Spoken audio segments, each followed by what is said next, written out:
Hello viewers, you're watching Afghanistan Report and I'm your host Swati Kundra. The main stories are: experts hopeful of a breakthrough in Taliban-Afghan peace talks.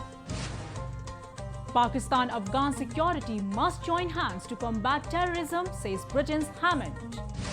And Afghanistan participates in SAARC Literature Festival in New Delhi.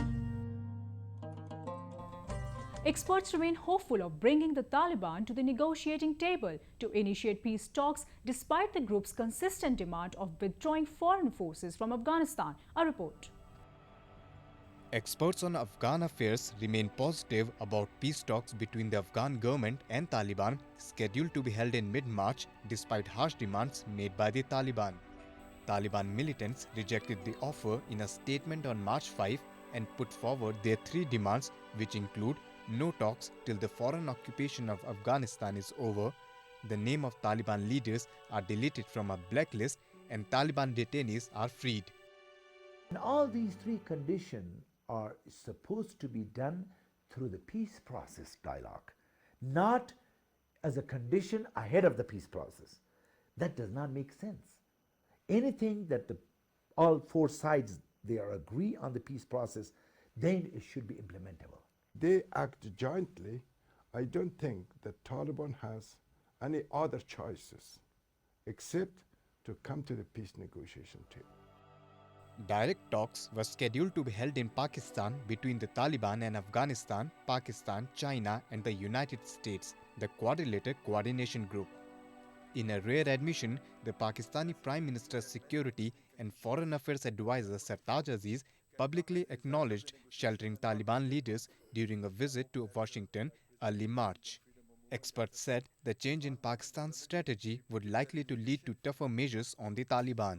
I think this is a change in Pakistan's policy toward Afghanistan. It's a big change because the Chinese are wholeheartedly working on it. Pakistan is extra serious in bringing them to the table. The Americans and the Afghan government, they are also showing sincerity. So I think it will be worked out easily, and if not in the first week, in the second or the third week, that's not a big issue. I think this is indicative, whatever Sartaj Aziz said in Washington is indicative of a new trend within the Pakistan-Afghanistan relationship, and probably Pakistan will now take a harder position vis-a-vis some of the Taliban leaders.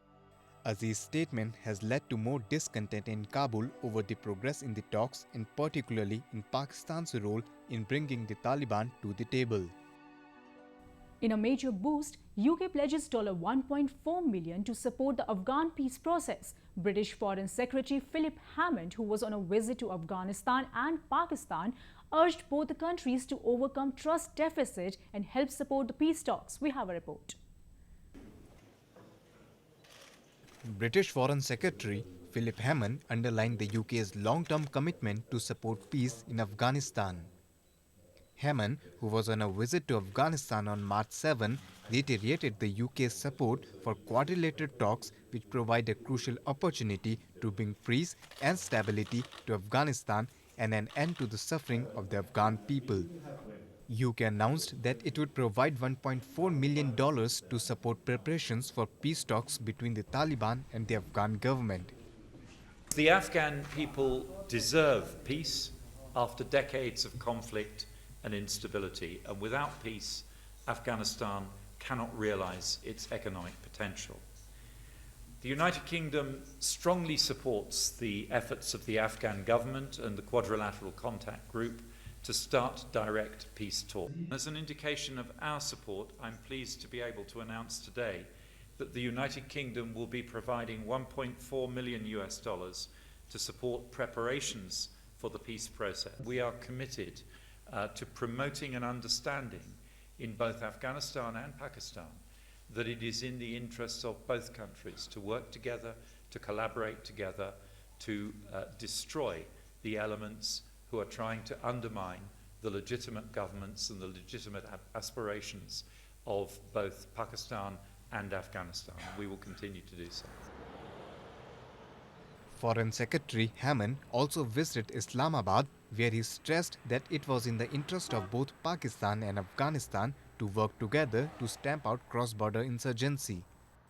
In a joint conference with Pakistan's advisor on foreign affairs Sartaj Aziz, Hammond further reiterated that militancy in both Afghanistan and Pakistan was exacerbated by militants taking refuge in ungoverned spaces in both countries.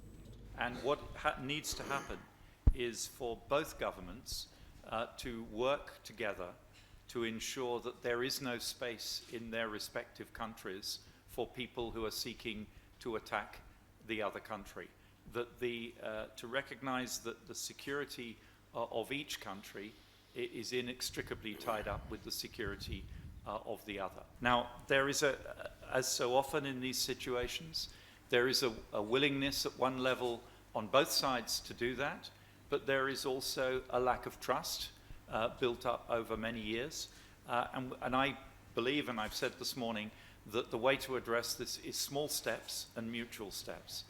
On the issue of Taliban, Pakistan's advisor on foreign affairs Sartaj Aziz said Pakistan, China and the United States have to persuade Taliban to join talks aimed at laying the groundwork for a negotiated end to almost 15 years of war between US-supported government forces and Taliban insurgents. The basic message would be that many of the preconditions that they are putting forward can come as a result of the negotiation and not in advance. So I hope that like prisoner exchange and freedom of movement, etc., Afghan government has already repeated their invitation for them to come forward. So I hope in the coming days some process can start at some level, in which case once it starts, I'm sure it will gather momentum. The Taliban, ousted from power in a US-led military intervention in 2001, recently declined to participate in peace talks, casting doubts on efforts to revive negotiations. SAARC Literature Festival has brought together writers, poets and intellectuals from South Asian countries, including Afghanistan, with an aim to strengthen ties and maintain peace within the region. Let's take a look. In a bid to create close cultural bond among the SAARC countries, poets, writers and intellectuals, including Afghanistan, participated in an event titled SAARC Literature Festival in Delhi's India International Centre. The event was organized by the Foundation of SAARC Writers and Literature. और इन countries में जो writers हैं वो आपस में मिलें जुलें, बातचीत करें और पीस की बात करें, क्योंकि सबसे जो बीमारी है इस रीजन में, पूरे के पूरे रीजन में, वो है टेररिज्म और पीस का ना होना और आपस में थोड़ी इख्तलाफ होने. तो वो राइटर्स पीस की आवाज़ और जुड़ के रहने की, भाईबंदी की आवाज़ उठाते हैं और पीपल टू पीपल कांटेक्ट जो हैं कि लोग इधर से उधर जाएं, उधर से इधर आएं और अपनी बात एक दूसरे से करें. Despite Taliban's restrictions, artists from the war-torn country are positive in showcasing their artistic work. Nazi Kareem, a participant at the event, tried to spread the message of peace and love with her words. The birds are flying up to the seventh sky and fly back hopelessly. Oh, does anyone knows where the sun has gone to? The city is crying in the cold. The chimneys are frozen. The golden leaves are dancing everywhere with no hope. Myself don't know where the sun is. We should tie our waist tightly and go and hunt it. We should pass the deserts, look inside and outside the mountains, ask the oceans where the sun has gone to. She should come back. Wherever she is, she should come back.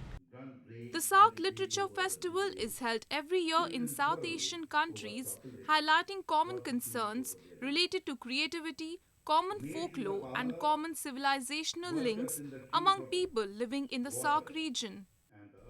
With that, we come to the end of this week's episode of Afghanistan Report. I'm Swati Kundra taking your leave. We'll be back next week with more news and views from Afghanistan. Goodbye and Khuda Hafiz.